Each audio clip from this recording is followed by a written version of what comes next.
Ooh, that looks tasty. Welcome folks to The Hungry Gamer is back with another GenCon Recap. And this is going to be a longer video than these usually are because I have a whole bunch of stuff to talk about. I'm going to talk about some of the games that I played that I really enjoyed. I'm going to talk about games that I'm just really hyped for. And I'm going to talk about the games that I'm probably going to wind up buying, though of course some of the hype and going to buy that kind of overlaps. And I'm going to talk about how I think the con went overall. So a lot of things. So if you aren't interested in any of those things, check out down in the description. You can check out the timestamps and you can just kind of bounce from place to place. Now, to start out, this was a lot of fun. It was the highest selling Gen Con ever. There were 70,000 plus people, and let me tell you, it felt like there were 70,000 plus people in there on some of the days. I will say, surprisingly, on Saturday, the day that I expected to be the most packed, it was relatively easy to move around. Thursday was hard to get anywhere, especially once the hall opened. It was crazy pants. And then Sunday was much lighter. And I would say, in the future, if you're ever someone that's like, hey, I can only go to one day, and you're on a budget, Sunday's really the day to go. Because even though there are some games that will sell out, that's when you're going to get the deals. At the last few hours of Sunday, publishers aren't really wanting to take all of this stock back, so you get some good deals there. And yes, you miss out on some things, but I think if I had to go one day, it would definitely be the Sunday. Overall, I think the way that Gen Con managed things for media, which is how I was there on a media pass, I thought was very, very good. Communication was great. It was easy for me to get my badge. It was easy for me to find out where I needed to be. It was easy to find out where the media room was. The media room was great. Not only were they kind enough to have coffee and some water and sodas in there that we could have to take a break with, that we could enjoy, which was just wonderful to stop at, to be able to kind of get off the hall and have some water, have a coffee. That was great. But they also had it set up to where publishers would drop off various games that we could check out. Now, to be clear, this was not, here's games for you to take media. It was, here's some games that we are featuring, and they would have on the box a post-it that told us where the booth was, but we could take the time and open those games up and look inside them, see what was there, and spend a little more time with the games than we might be able to at the booth. Or check something out and then go ask about it at the booth later on. Really, really a fantastically done media room. One of the best I've ever seen. Also, Gen Con has an app, and while I did not use all of the functionality of the app, I really found it useful. All I was using it for was the map. I would open up the map and I would go search, and I would search for the name of the publishing company and it would tell me what the booth was. And if I clicked on it, it would then show me exactly where in the hall that was. That was just so very helpful as I was wandering around trying to find different things. Also, I will say that there was so much cool stuff to look at, and I blew it this year. I didn't get pictures of all the amazing balloon art or the awesome card castles they were building or the bands. I just blew it. I don't know why I didn't take those pictures. I just didn't because I'm a goober. But there was always something amazing to see everywhere. Just fantastic. A lot of fun all over the place. And there were so many things in the hall. I walked about 8 miles every day, just moving up and down the hall, trying to see as much as I can. And there are definitely things that I did not see as I'm hearing other media members do their recaps of the con. I'm like, that was there? Ah, did I miss that? So what I'm saying is Gen Con was everything it was cracked up to be this year. It was the first time I've gone when it's at full power. I'd gone previously, right after the pandemic, there was like 20,000 fewer people. It was all it was cracked up to be. I'm looking forward to going again. I'm not going to be able to go next year because we are taking a vacation, but definitely the year after I'm going to try to go again if it works out with my job. Just really, really a wonderful, wonderful experience this year. Now, personally, I started something new this year, which has actually gotten some pretty good feedback. And I think this is something I might start doing at every convention that I go to. The house that we were staying at was about 1.3 miles from the convention center. And most mornings I walked in, and half the nights I walked home. And with that time, I did walking recaps of the previous day, and it seemed to click with people. People seemed to really enjoy it. It worked for me because, well, it kind of gave me something to do while I was walking. It helped me kind of solidify my thoughts on things, and it has allowed me to talk about more things than I'm going to be able to talk about in this video. So I'm definitely going to keep doing that. I didn't post these to YouTube. These are only things that are on Facebook, but I think I am going to keep doing that because I really did. Well, I enjoyed doing it, and people seem to enjoy it too. Now, before I jump into the different games I'm going to talk about, the last thing that I want to mention is I got to hang out with some really cool people. It may have been for a long time, may have been briefly, whatever. It may have been a long hangout session, it may have been brief, may have been playing a game, may have just been meeting in a booth, whatever. But one of the things that I always love about conventions, and Gen Con is no exception, and this one was actually great for it, is you meet people that are just lovely, lovely people. And sometimes you get to meet people that you know and you respect, and sometimes it's people who are fans. It always blows my mind that people are like, oh, I'd like to talk to you, Hungry Gamer. It blows my mind. But it's just fun. It's always fun. And so there were so many that stuck out to me. I wanted to talk about them this time. So to start out, I want to talk about some different media people that I got to hang out with. And the first one is Paula Deming, who is a huge deal. A huge deal in the media game. And I was leaving a meeting, and she recognized me, which blew my mind. And she invited me to play a game, and I got to play with some of her Discord members, fans? I don't know what you call people. Discordians? Yeah, some of her Discordians. I got to sit down and play Things and Rings from All Play, which is a great game, people. Like, if you haven't played Things and Rings, you're doing something wrong. Great, great little game. But I got to hang out and play and just chat, and so there's always that thing people say, don't meet your heroes. And I'm not saying Paula Deming's my hero, but I do have the greatest respect for her work and how she's made a business out of it. It's incredible. And so there's always that thing. When you go meet someone like this, you're thinking, is this person going to be an asshole?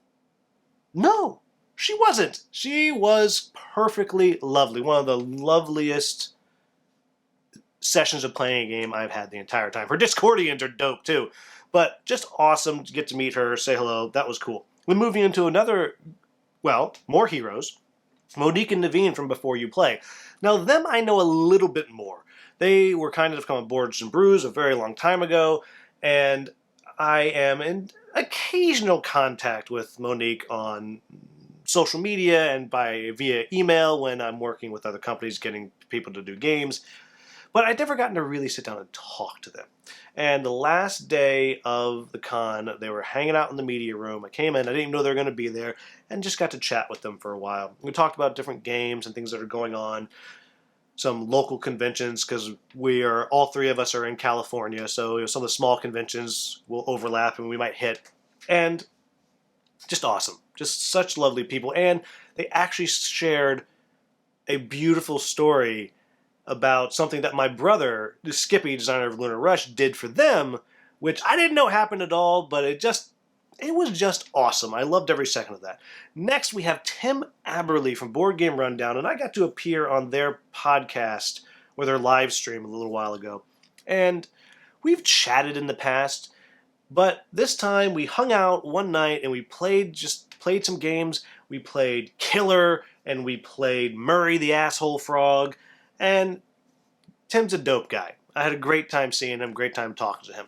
Along with that, we have West Todd. And I'm sorry, West, I don't remember the name of the channel that you have now, but West and I, not only did we play Murray the Asshole Frog and Killer, we also got together and we played a game of Catharsis. Because, like me, West is a huge fan of Catharsis, and like me, he helped design, i.e. we came up with the idea and then the real designers designed it, the boss and the character in one of the Sagas boxes from Catharsis. And so I actually already had a copy. Wes doesn't have his yet, so I brought it along, and we just sat down and we played. And just great time. Wes is a really good dude, so it was awesome to get to play a game with him.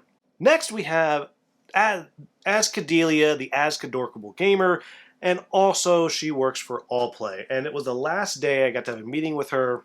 And you know how sometimes you forget how much you like a person until you see them again? This is Azkadelia. I had somehow forgotten just how wonderful her energy is. And I'm not like an energy guy and crystals, but she has an energy that is just fantastic to be around. And she's crushing it with the way she manages media and content creation over at Allplay. Like, really, I'm excited about how she's doing that. And it was just so awesome to sit down and just chat with her. And of course, we were doing the kind of, I was on the one side of the table as the media guy, and she was on the publisher side.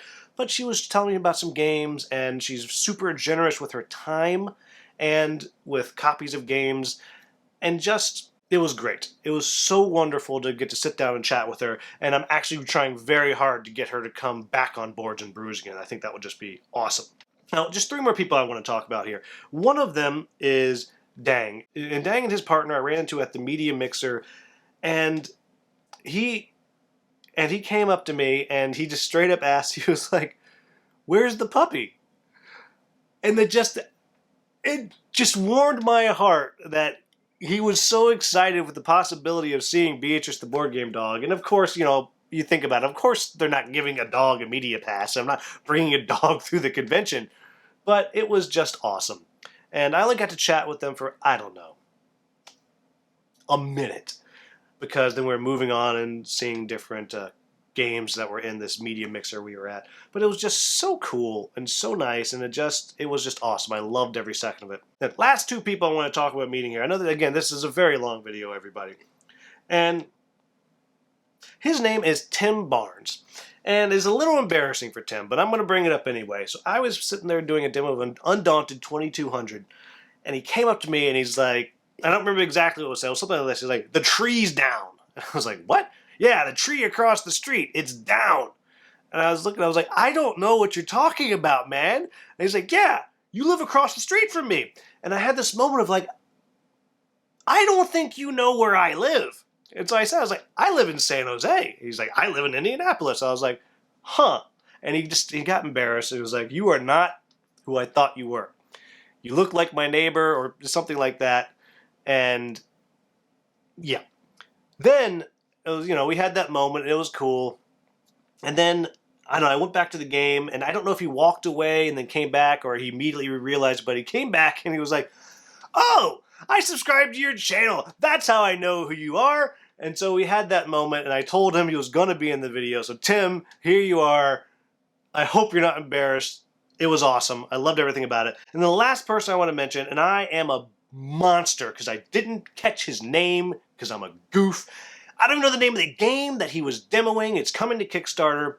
But I saw this game with these cool looking minis and an amazing table presence. And there's nobody there that Sunday at that moment. And so I was like, okay, I want to see what's up. And they were showing me these awesome minis because this game has a thing where you're trying to get the minerals back to your base or whatever. But when you collect them, you can hide them in the mini so your opponents don't know how many you have. Some of them you can immediately see it, and so you know it's there. Others, you might have 5 things in there. You might have nothing in there. And so we went through it, and we had this moment, and I told them at the end, and I was being honest. I try to always be honest. I said, "Look, this is a 5-minute demo here. I don't know if I'm going to like this game. It seems like I will, the tableau building and stuff. It seems like it's a game I like, but I don't know if I'm going to like the game. But I would love to cover this game because these things are so cool. I desperately want to." And I gave him my card, and it turned out he's a subscriber. And so, if you are watching, one, I am so sorry I don't remember your name or the name of your game, and I know you told me, and I don't have a good excuse other than I was tired and rushing, but please reach out. Because it just warmed my heart that you were a subscriber, and also, it looks so cool. It looks so cool. Moving into the various categories of stuff I'm going to talk about. I'm going to start with the games I'm hyped about. So, to qualify for something that I'm hyped about, it means that this is a game or an expansion that you cannot get yet. It's coming to crowdfunding, it's coming to retail down the road, or whatever. And I have 1, 2, 3, 4, 5, 6, 7, 8, 9, 10. 10 games I want to talk about here. I'm hyped about a lot of stuff. Now, I'm putting these in no particular order. I should have taken the time to order them 10 to 1. I probably could, but no particular order. Jumping in with the first one. Now, that's it. I am going to say the first one, the second one. I'm going to say that, but whatever. So first we have Land vs. Sea Uncharted. This is an expansion. Now, Land vs. Sea was, I think, my number 3 game of the year it came out. Fantastic tile layer, brilliant art. I love it. Well, the Uncharted expansion adds the things that I want. It adds more of the tiles if you surround all the way with all land or all sea.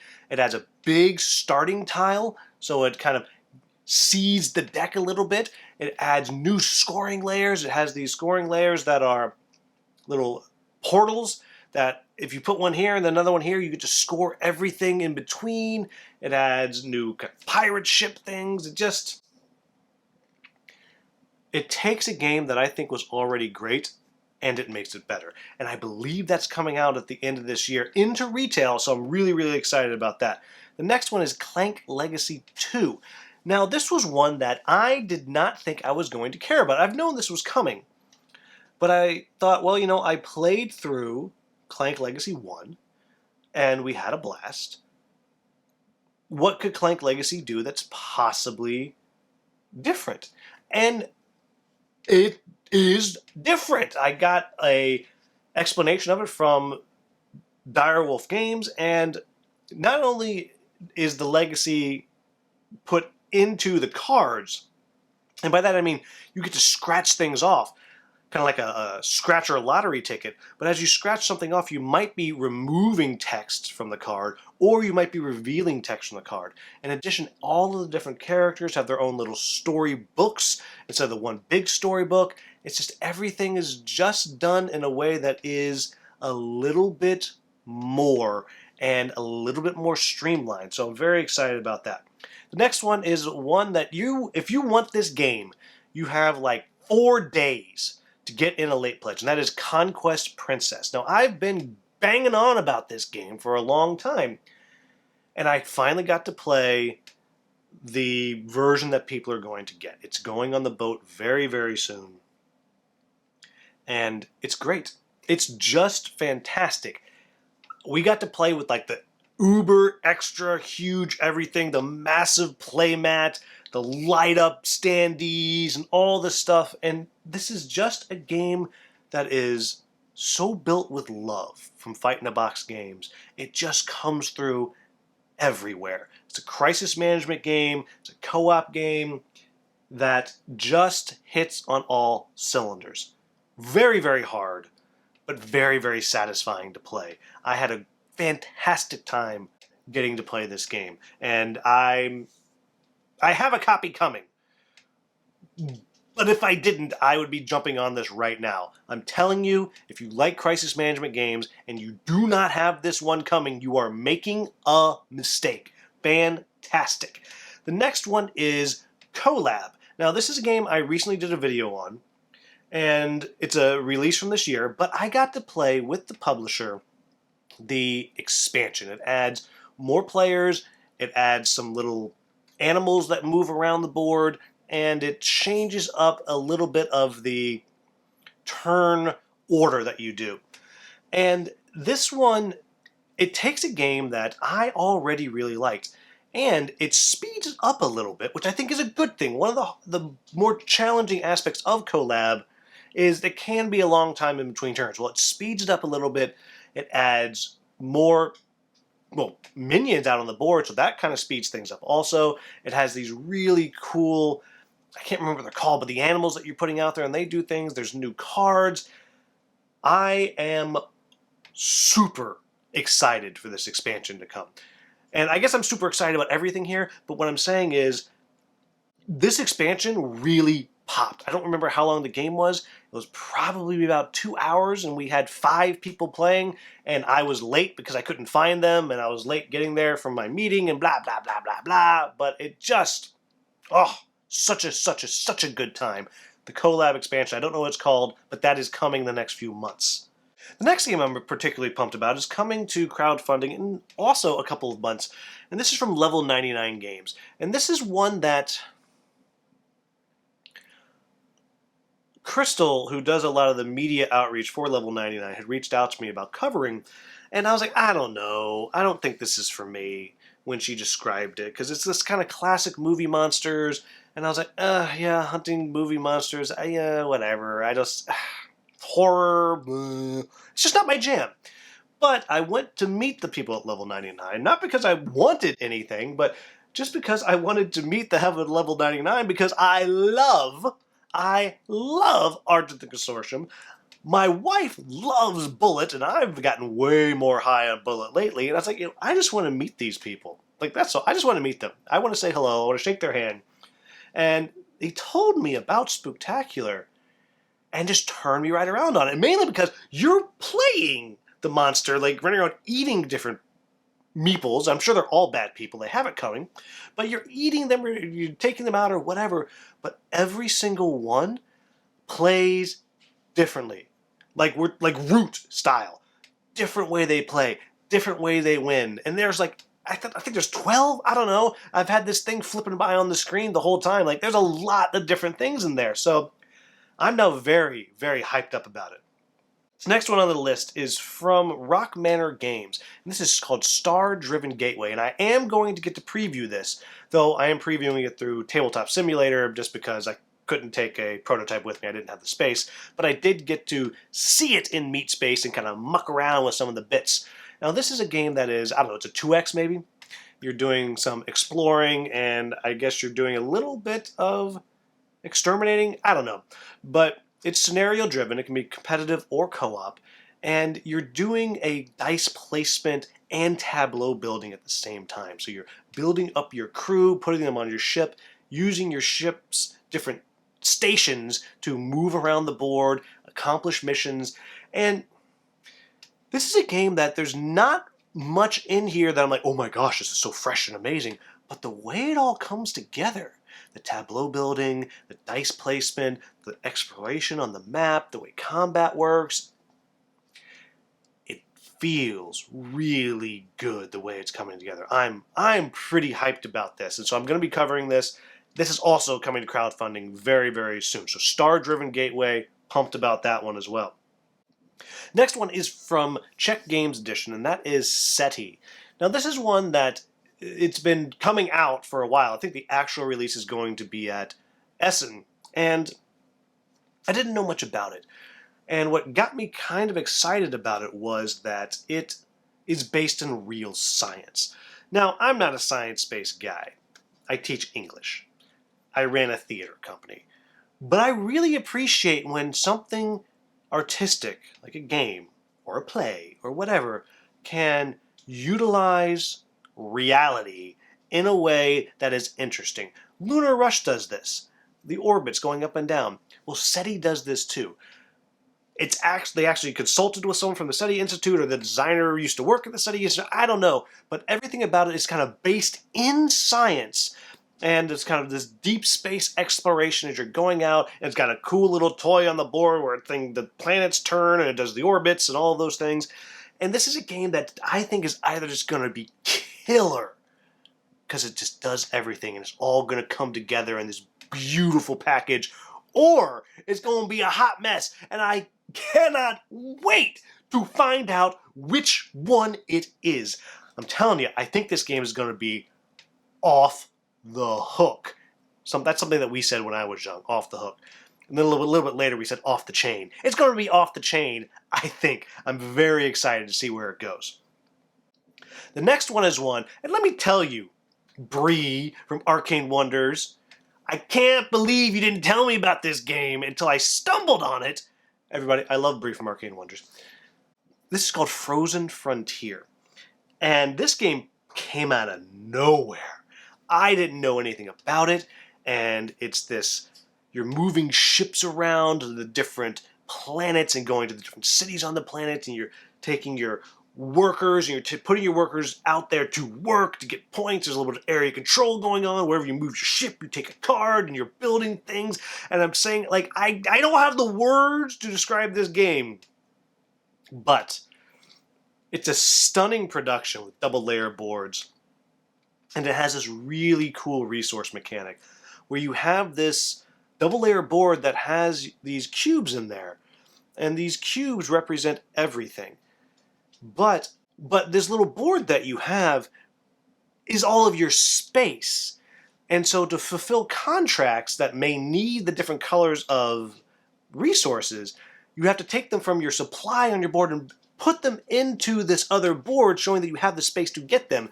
It's a little counterintuitive, but it's really interesting. It really makes for a fascinating balance of how you're spending your resources. What are you building? What powers are you unlocking? What are you getting here? What are you getting there?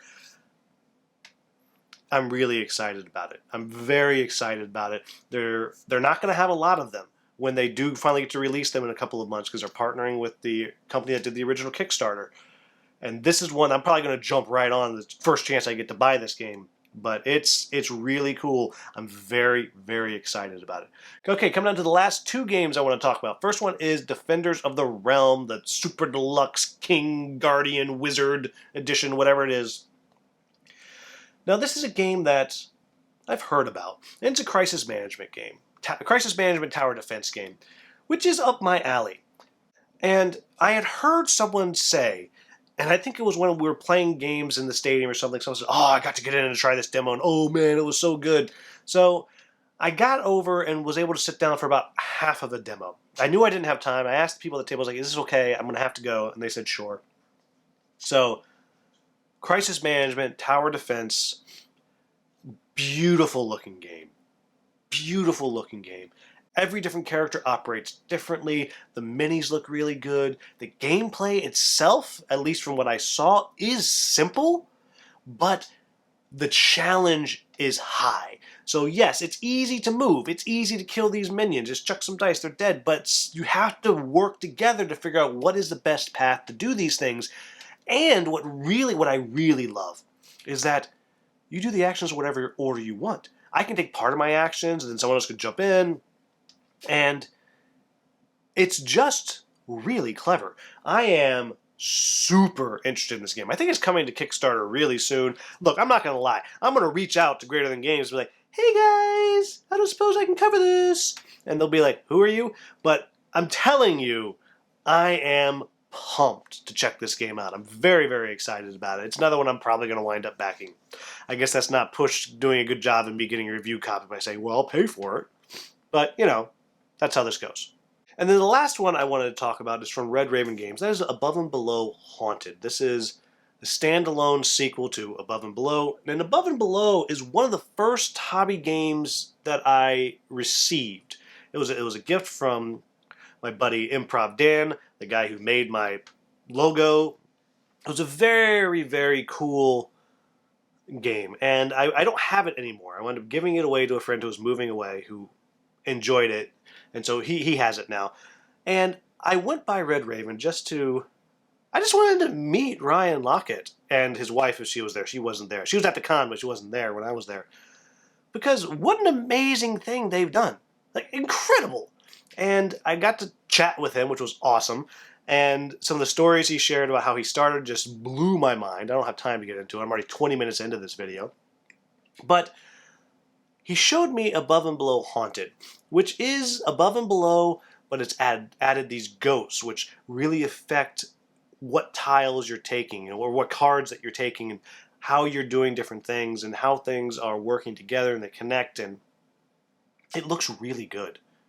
Really, really good. And there's a chance I'm going to cover this. One of the things I introduced myself, it's not true. I guess I also wanted to introduce myself. I wanted to meet them and also introduce myself, just in case in the future I could work with them and cover some of their games. And I might get a chance to preview this game, which is just very exciting to me, because I'm telling you, it really, really looks good. I don't remember all of the details because it was a quick overview he gave me, but I really wish I could have gone back and played. Really excited about where this game is going. All right, so we're coming into the home stretch here. And two categories left. One is the games that I'm probably going to buy. Now, some of them I've already kind of talked about. They're in the games I'm hyped about. There's the Frozen Frontier, there's Defenders of the Realm, there is Land vs. Sea, etc., etc. And some of those I'm confident that I'm going to get review copies of because I've covered them before, I've talked about them. So those games aside, the games that I haven't mentioned at all, that I'm pretty sure I'm going to wind up getting my grubby little paws on at some point, there's only 2 of them. Because I've already talked about, I had 10 in my hype section, right? So the first one is Invincable from Direwolf Games. Now, I was not interested in this game at all.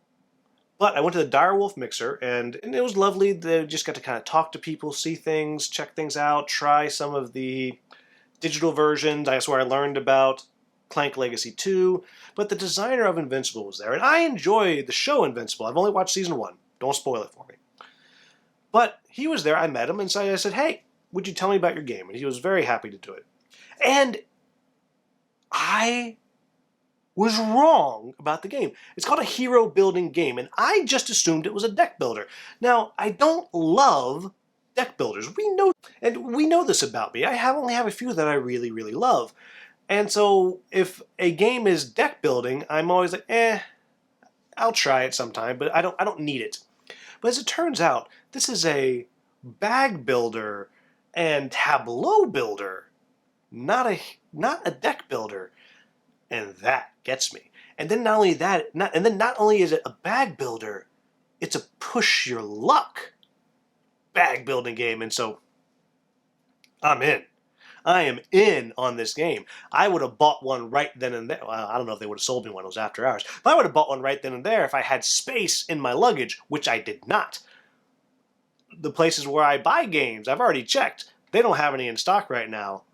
But I really want one. So definitely Invincible. In fact, it was so kind, the designer, because I told him that he had turned me around on this game already. So the designer was kind enough to give me a couple of promo cards, even though I didn't actually have a copy of the game. I guess that's a good way to get me to buy something. You give me the promo cards, but whatever. So very, very excited for that. I think that looks really, really good. And then the other one is one that I just saw at the very end of Sunday, right before I had to leave.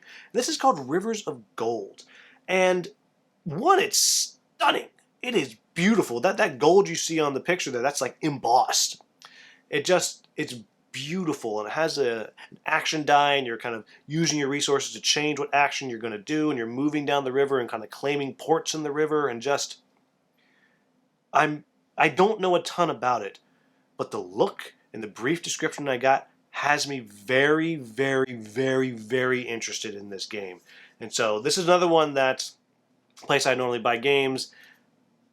They don't have any pre-orders left right now, but another one that I'm looking to check out. So moving into the last thing I'm going to talk about, and that is the games that I played, the best games that I played. Some of these games I've already talked about, but again, not ranking them like I normally do, but just going to kind of jump in and talk about the top games that I played. And there's others that I really liked. Like I already talked about Catharsis. Great, great, great. But top games that I played. First off, we have CoLab. I got to play CoLab with one of the designers, which is great to begin with, and actually found out a rule or two I was doing wrong, which I love to get things corrected like that. And to try the expansion, played with 4 other really cool people. Just loved every second of playing CoLab. Same thing with Conquest Princess. Conquest Princess was just such a wonderful, wonderful experience. I cannot wait to play it again. Next one is the one that I talked about all through the con, and that is Murray the Asshole Frog. This is a kind of rummy style game where you're putting down groups of the same number, and there are swarms of bugs, and there's a market in the middle. You can trade one of your cards for a card that's in the middle. Every now and then Murray is going to come out, and Murray's an asshole. So Murray will go and eat someone's swarm and the market and leaves a tadpole behind. And there's ways to send Murray to other people, and the tadpoles are actually worth progressively more and more points the more you have. It's really fun. It was really, really fun. And I'm just so happy that Devious Weasel and Jenna Kincaid just gave me a copy. I went and I bought a copy of one of the Cosmic Frog expansions, and she just was said, and I was sitting there and I was reorganizing my bag because I had a bunch of prototypes I was returning, and my bag was just a mess. And she said, I'm going to throw a copy of Murray in there. And I was like, okay. And the name enough is exciting, but it was really, really fun. The next one I want to talk about is Ashes Reborn. Now, this is from Plaid Hat Games, and it was on Saturday night. I was heading back, and I just saw Jerry Hawthorne, who is just such an awesome dude and one of the legends of adventure dungeon crawl design. And he's on staff at Plaid Hat, and he was just sitting by himself. No one was across from him. And I stopped by, I just said hello, and he said, do you want to sit down? I was like, sure. And he taught me this game, and he taught me Ashes Reborn, which is a living card game, I guess. You buy specific decks, you don't build them. I think there is a little bit of deck building you can do, but it's very, very light, just like in Summoner Wars. And we played a cooperative mode that you can purchase, like an add-on. You buy this boss board, and you can buy different decks of like new ways to fight the boss. And it was really fun. It's very much you have your kind of your wizard summoner, and you're putting out creatures that you're going to then use to attack the minions that are out in front of you. You can use those minions that you put out to attack the boss, and you have some cards that will attack the boss directly. And the whole thing, you're playing it using these dice that you're going to roll, and each of the different characters has a different set of dice that you use. Like, I was using the blue dice and the red dice, and Jerry was using the red dice and maybe the green dice, something like that. It was really cool. It was a really cool little game. Now, I was terrified when I started playing because I was having fun. I was like, oh man, I already have so much Summoner Wars. I'm spending so much money on that. Is this going to replace it for me? No, it's not going to replace Summoner Wars for me. I think I like the tactical movement of Summoner Wars more. But of course, this was co-op. And yeah, it was just really fun, guys. I don't know how much what to say about it, but if you're looking for a kind of a living card game, something kind of a la Sentinels of the Multiverse, Aventuria, Earthborn Rangers, kind of in that realm of style of game, and you're looking for co-op, Ashes Reborn's got a ton of content, and it's good. Like, I had a good time playing. I was about to say we had a good time playing. Jerry might have been so bored, I don't know, but I had a good time playing that game. And the last one that I want to call out is a game that I had zero interest in playing. And that's from Good Games Publishing. And I actually came home with a copy of this, and then another game that I was very excited to play, that I have the review copy of, called Star Tycoon. But this is a game called Trickdraw. And I was there chatting with Kim Briebach and a little bit Jules also from Good Games, who I am buddies with through Facebook. So, that kind of weird thing. But I got to meet him in person, and just, what a great dude. Both of them, great, great dudes. I really enjoyed just kind of chatting and hanging out with them. I probably bothered them way more than they wanted someone to bother them. But I was there. I was dropping off some trophies to them because they won my Game of the Year years ago, but shipping stuff to Australia is really expensive. So I was dropping those off, and then I was just chatting, and they asked me if there's anything I wanted to cover. I said, I would like to cover Star Tycoon. That one seems cool to me as a tableau builder, simple, I'd like to. And then we finished up, and then he showed me the Land vs. Sea, which I was super pumped about. I didn't realize there was expansion was there. I was very excited. And then there was a lull at the booth, I guess, and he just asked me, he's like, hey, do you want to play Trickdraw? It's a 15-minute game. I was like, sure. Sat down and we played. And the gentleman that was demoing it just waxed us, just obliterated us. And it's a cool game. It's this game where you're trying to score points, obviously, but you can play a card face down, it's worth a point. Or you play it face up, and you're going to use its power, and you're flipping cards back and over. Or maybe you're flipping other players' cards face down, or a face down card face up, so they lose points. I did not think this was going to be a game that I liked, so I wasn't interested in covering it, but then I played it, I was like, that was fun. And the art is beautiful, just beautiful. So, there you have it, folks. So, This video may have been an hour long. I'm not quite sure because I actually recorded it in a couple of different sittings here. And there was just a lot to say. I had a wonderful time at GenCon. I really, really did. It was a ton of walking. And it's different than most of the conventions I go to. Most of the conventions that I go to, the focus is on playing games. That's not GenCon. The focus of GenCon, at least as a media man, is finding out what's coming. Going and talking to people at the booths. For me, going and meeting these people that I've been communicating with sometimes for years. I've been communicating with Kim Breebach for 4 years. So it's exciting to me. I got a bunch of my rule books for games signed because I'm a nerd. I got one of the 2 designers from CoLab to sign my game. I was going to get the other one, but just when he got there, poor Jonathan Gilmore Long got COVID, so him and his wife had to just hang out in the hotel the entire time. But I got to get that signed. Jerry Hawthorne signed my Familiar Tales. Jenna Felly signed my Cosmic Frog. Matt signed my Flock Together. So all these things, I love doing that. I love seeing people, but it's even not doing that. It's about meeting these people. It's about learning what is coming. It's about going off and doing demos of things. It's about networking also, of course, and picking up review copies and all of those things so I can keep making content and all of that. But it was a really good time. It was exhausting. I wound up walking something like 35 miles in the few days that I was there, which is good. I mean, look at me. It's good that I'm walking some, but it was a blast. I highly recommend, if you are looking for a big con, this is one of the ones to go to. It was really, really good.